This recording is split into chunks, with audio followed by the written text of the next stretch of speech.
Here in the heart of the Blue Ridge Mountains at the old John Eyler Homestead, we are planting the future with fruits and nuts, medicinal and useful plants in an agroforestry setting where we are taking these open, denuded landscapes that were used for cattle, logging, agriculture, that were not really serving the landscape by causing erosion, loss of water and topsoil.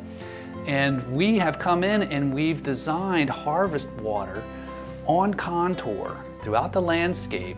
We've created these basins and these berms so that as water falls down the landscape into those basins, it stops and it hydrates the landscape. It stays, it collects that organic matter and soil that would be eroding and starts to build up the soil.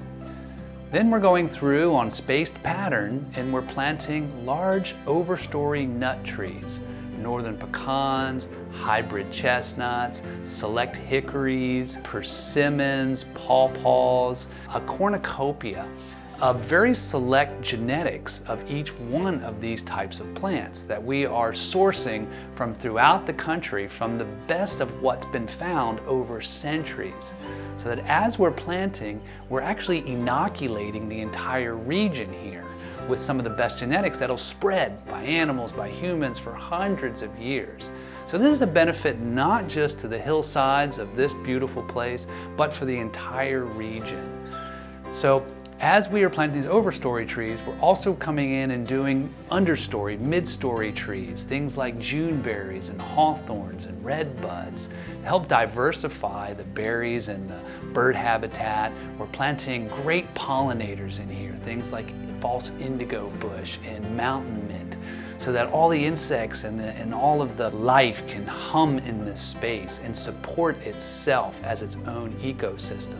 We're also jump-starting all of this with wood chips and straw, these organic waste streams that are all around us that we can bring in to help start these systems. Then we're planting ground covers, what we sort of call green manures, that will run throughout the system, help cover the soil, help feed the soil with organic matter, and build fungal networks. We design for neglect by putting in the bones of the design, selecting the really appropriate species to plant, and then these things will thrive. And they will last for hundreds of years and beyond that, because the seeds that are falling from this will keep growing in different areas and different regions. And this becomes a real resource. So it's such a blessing for this place to exist, and having come from a history of logging and cattle to now being this new food forest that's going to bring abundance not just to the lives here, but for the entire region. Such a blessing.